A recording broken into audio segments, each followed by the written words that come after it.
Hello friends, yohelpsir.com के official YouTube channel पर मैं शिवराज चौधरी आप सभी का फिर से एक बार बहुत बहुत स्वागत करता हूं। दोस्तों, आज की जो वैकेंसी है वो श्रम एवं रोजगार मंत्रालय में 12वीं पास और ग्रेजुएट्स की वैकेंसी आई है। दो अलग अलग तरह की पोस्ट है, स्टेनोग्राफी की और क्लर्क की। तो क्लर्क की जो पोस्ट है वो ग्रेजुएट कैंडिडेट्स के लिए, स्टेनोग्राफी की जो पोस्ट है वो 12वीं पास कैंडिडेट्स के लिए है। इस वीडियो में इस भर्ती की सारी जानकारी हम देखने वाले हैं। वीडियो को आप लाइक कर दें, चैनल को सब्सक्राइब कर लें, साथ ही साथ घंटी को यानी कि बेल आइकन को जरूर दबा दें ताकि आगे आने वाली सभी सरकारी नौकरी की जानकारी आपको मिलती रहे फ्री में सबसे पहले। सीधे हम ऑफिशियल वेबसाइट पे चलते हैं, श्रम एवं रोजगार मंत्रालय की ऑफिशियल वेबसाइट पर। ये इसकी ऑफिशियल वेबसाइट है।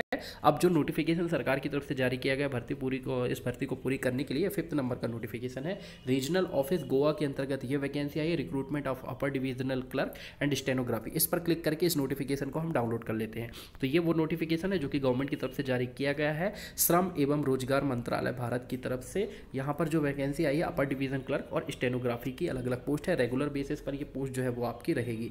स्टेनोग्राफी की सिंगल पोस्ट है यहाँ पर, अपर डिवीजनल क्लर्क की जो है यहाँ पर 8 पोस्ट है। तो टोटल यहाँ पर 9 सीट्स आई हैं। मैं आपको एक बात बताऊं कि जहाँ जहाँ कम सीट रहती है आप फॉर्म उसका ज़रूर भरा करें, क्योंकि जनरली लोग देखते हैं कि जहाँ बहुत सारी सीट रहती है तो वहाँ फटाक से फॉर्म भर देते हैं। ऐसा नहीं होता, जहाँ कम सीट्स रहती है वहाँ कॉम्पिटिशन काफ़ी कम रहता है। इसलिए इस तरह की सीट जहाँ 2 सीट निकले, 5 सीट निकले, 10 सीट निकले तो वहाँ के फॉर्म भी आप लोग ज़रूर भरा करें, क्योंकि वहाँ बहुत से कम कैंडिडेट्स जाते हैं। जहाँ ज़्यादा सीट रहती है वहाँ ऑलरेडी भीड़ ज़्यादा हो जाती है और बहुत सारे लोग अप्लाई कर देते हैं। इसलिए कम सीट्स में भी आप लोग फॉर्म जरूर भरा करें। तो ये जो ऊपर की पोस्ट है स्टेनोग्राफी, ये 12वीं पास वालों के लिए है। और जो अपर डिवीजन क्लर्क की जो पोस्ट है जिसके 8 सीट है, ये ग्रेजुएट कैंडिडेट्स के लिए है। ऑल इंडिया कैंडिडेट अगर आप 12वीं पास है तो आप इसका फॉर्म भर सकते हैं। अगर आप ग्रेजुएट है किसी भी विषय में तो आप इसका जो है एप्लीकेशन फॉर्म भर सकते हैं। पे स्केल की बात करें तो 25,500 आपका बेसिक पे बनेगा। डीए वगैरह मिला के 30 से 35,000 हर महीने यहाँ पे आपकी जो है वो सैलरी बनना है। एसेंशियल क्वालिफिकेशन मैंने बता दिया है, स्टेनोग्राफी के लिए जो है आपके पास 12वीं पास होना चाहिए। साथ ही साथ इंग्लिश या फिर हिंदी में स्टेनोग्राफी और कंप्यूटर का वर्किंग नॉलेज आपसे आना चाहिए।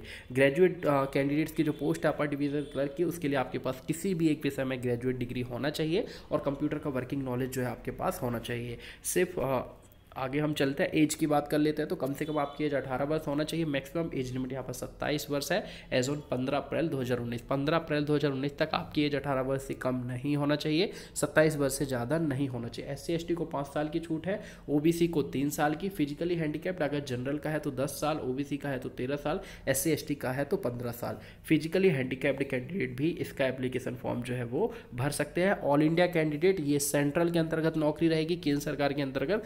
तो देश में आप किसी भी जगह के रहने वाले हो सब लोग इसका एप्लीकेशन फॉर्म भर सकते हैं।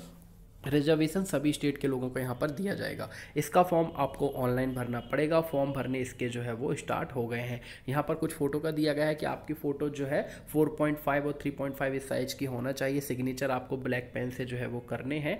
एप्लीकेशन फॉर्म आपको ऑनलाइन भरना पड़ेगा। वीडियो के डिस्क्रिप्शन में हमारी वेबसाइट yohelpsir.com की लिंक मिल जाएगी, वहाँ पर जाकर के इसका ऑनलाइन एप्लीकेशन फॉर्म भर सकते हैं। इस पर सिलेक्शन जो होगा आपका online computer based written exam के माध्यम से होगा। जनरल और OBC की जितने जनरल OBC कैटेगरी को 500 रुपये का एप्लीकेशन फीस देना पड़ेगा। SC/ST, विकलांग candidate, departmental candidate, female candidate और भूतपूर्व सैनिकों को 250 रुपये की एप्लीकेशन फीस देना है, जो कि कंप्यूटर बेस्ड ऑनलाइन एग्जाम देने के बाद इनकी फीस जो है वो वापस हो जाएगी 250 रुपये। पेमेंट जो है आपको ऑनलाइन माध्यम में करना पड़ेगा। डॉक्यूमेंट आपको फोटो हो गई, सिग्नेचर हो गए और जो भी मार्कशीट वगैरह है, लेफ्ट हैंड का थंब इम्प्रेशन और हैंड रिटन कुछ डिक्लेरेशन रहेगी, वो आपको ऑनलाइन फॉर्म भरते समय जो है वो अपलोड करनी पड़ेगी। तो नोटिफिकेशन को मैं आगे बढ़ा देता हूँ। सेंटर ऑफ एग्जामिनेशन, आप जब ऑनलाइन फॉर्म भरेंगे तो अच्छे से एग्जामिनेशन सेंटर सेलेक्ट कर लीजिएगा। जो आप सेलेक्ट करेंगे वही लगभग मिलेगा। वैसे कहीं पे भी आपको एग्जामिनेशन सेंटर दे सकते हैं। किसी भी तरह का यात्रा भत्ता यहाँ पर आपको नहीं दिया जाएगा। ऑनलाइन एग्ज़ाम यहाँ पर आपका होगा। तो सबसे पहले ऑनलाइन एग्जाम में आपको मैं स्टेनोग्राफी टेस्ट के बारे में बता देता हूं। तो स्टेनोग्राफी के लिए जो आपका होगा सिर्फ सिंगल रिटर्न एग्जाम होगा, फेज़ 1, और आपकी जो मेरिट बनेगी वो फाइनल फेज़ 1 एग्जाम के आधार पर ही बनेगी। दूसरा एग्जाम इसमें नहीं होना है, फेज़ 1 ही रिटर्न एग्जाम होगा, जिसमें इंग्लिश के लगभग 100 नंबर के 100 क्वेश्चन रहेंगे, रीजनिंग के 50 नंबर के 50, जनरल अवेयरनेस के 50 नंबर के 50 क्वेश्चन रहेंगे। ड्यूरेशन आपको दी गई है 70 मिनट, 35 मिनट और जो है 25 मिनट। हिंदी और इंग्लिश दोनों में आपका क्वेश्चन पेपर रहेगा। स्टेनोग्राफी की जो मेरिट लिस्ट बनेगी वो इसी रिटन एग्जाम के माध्यम से फाइनल सिलेक्शन के आधार पर बनेगी। ठीक है, 1/10 कैंडिडेट्स को यहाँ पर कंप्यूटर टेस्ट और स्टेनोग्राफी टेस्ट के लिए बुलाया जाएगा, जो कि सिर्फ क्वालिफाइंग नेचर का होगा, इसके कोई नंबर नहीं रहेंगे। आपका फाइनल सिलेक्शन जो होगा वो फेज़ 1 के रिटन एग्जाम के माध्यम से ही होगा। फेज़ 2 या स्टेनोग्राफी का सिर्फ क्वालिफाइंग नेचर का रहेगा, जिसमें कि आपको है 2 पावर पॉइंट की स्लाइड जो है वो प्रिपेयर करनी पड़ेगी। 10 नंबर का ये रहेगा। आपको टाइपिंग मैटर MS वर्ड में टाइपिंग करके दिखाना पड़ेगा 20 नंबर, और ये आपको MS एक्सेल सीट बना के दिखाना पड़ेगा 20 नंबर का ये रहेगा। ठीक है, अगली जो पोस्ट है यहाँ पर स्टेनोग्राफी की पोस्ट के लिए 10 मिनट में जो है आपको 80 वर्ड्स पर मिनट की स्पीड से जो है आपको स्टेनोग्राफी करके टाइपिंग करके बताना पड़ेगा। ठीक है, क्वालिफाइंग एग्जाम श्रम एवं रोजगार मंत्रालय जो डिसाइड करेगा वही होगा, इस पर अभी इन्होंने दिया नहीं है। अब स्कीम ऑफ एग्जामिनेशन की बात करें तो अपर डिवीज़न क्लर्क की बात करें तो इसका जो फेज़ 1 का एग्ज़ाम होगा ये सिर्फ क्वालिफाइंग नेचर का होगा, इसके नंबर कैलकुलेट नहीं होंगे।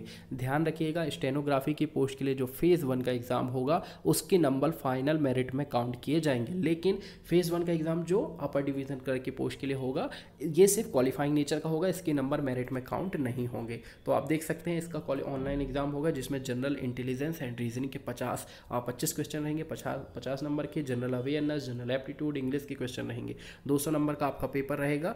हिंदी इंग्लिश दोनों में आपके सवाल रहेंगे, 1 घंटे में आपको सॉल्व करके बताना होगा। इसको अगर आप क्वालिफाई कर लेते हैं तो 1/10 जितनी वैकेंसी है उसके 10 गुना कैंडिडेट्स को यहाँ पर जो है फेज़ 2 यानी कि मेन एग्जामिनेशन के लिए बुलाया जाएगा अपर डिवीजन क्लर्क की पोस्ट के लिए। मेन एग्जामिनेशन आप देख सकते हैं ये 4 अलग अलग तरह के टॉपिक आएंगे यहाँ पर। रीजनिंग, अवेयरनेस, एप्टीट्यूड और इंग्लिश के 200 क्वेश्चन रहेंगे, जो कि आपको 200 नंबर के रहेंगे। 2 घंटे में आपको सॉल्व करना पड़ेगा।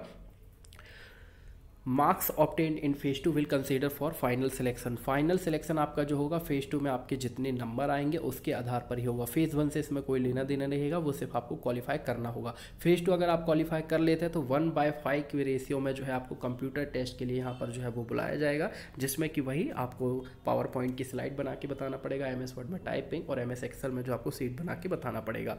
तो ये भी क्वालिफाइंग नेचर का रहेगा। ठीक है, फेज़ 3 जो है आपका क्वालिफाइंग नेचर का रहेगा। अब शॉर्ट में मैं आपको बता देता हूं कि जो अपर डिवीज़न क्लर्क की पोस्ट है उसका जो पहला एग्जाम आपका होगा उसको आपको क्वालिफाई कर लेना है। क्वालिफाई करने के बाद जो आपका फाइनल सिलेक्शन होगा वो फेज़ 2 के एग्जाम के आधार पर जो है आपका फाइनल सिलेक्शन होगा। इसमें फेज़ 3 जो आपका कंप्यूटर स्किल टेस्ट ये पास करना जरूरी है। ठीक है, स्टेनोग्राफी की पोस्ट के लिए आपका क्या है, फेज़ 1 के आधार पर ही सिलेक्शन होगा। सिर्फ और सिर्फ फेज़ 1 में जितने नंबर आएंगे उसके आधार पर आपका सिलेक्शन हो जाएगा, लेकिन उसके साथ साथ आप स्टेनोग्राफी और टाइपिंग टेस्ट आपको सिर्फ क्वालिफाई करना होगा, उसके कोई नंबर नहीं रहेंगे। तो ये मैंने आपको रिटन एग्जाम का बता दिया। कुछ इंपॉर्टेंट इंस्ट्रक्शन है, आप यहाँ पे पढ़ लीजिएगा। फॉर्म भरने इसके स्टार्ट हो गए हैं। वीडियो के डिस्क्रिप्शन में वेबसाइट की लिंक मिल जाएगी, नोटिफिकेशन की लिंक मिल जाएगी, ऑनलाइन फॉर्म भरने की लिंक मिल जाएगी। फॉर्म जा करके आप भर सकते हैं। कुछ पूछना हो तो कमेंट पर जा करके आप पूछ सकते हैं। वीडियो को लाइक कर दें, चैनल को सब्सक्राइब कर लें, साथ ही साथ घंटी को यानी कि बेल आइकन को जरूर दबा दें, ताकि आगे आने वाली सभी सरकारी भर्ती की जानकारी आपको मिलती रहे फ्री में सबसे पहले। फॉर्म को भरने की लास्ट डेट 15 अप्रैल 2019 है। 15 अप्रैल से पहले इसका ऑनलाइन एप्लीकेशन फॉर्म आप भर लें। कुछ पूछना हो तो कमेंट पे जाकर के आप पूछ सकते हैं। नेक्स्ट वीडियो में मिलेंगे एक और नई सरकारी भर्ती के साथ। Thank you.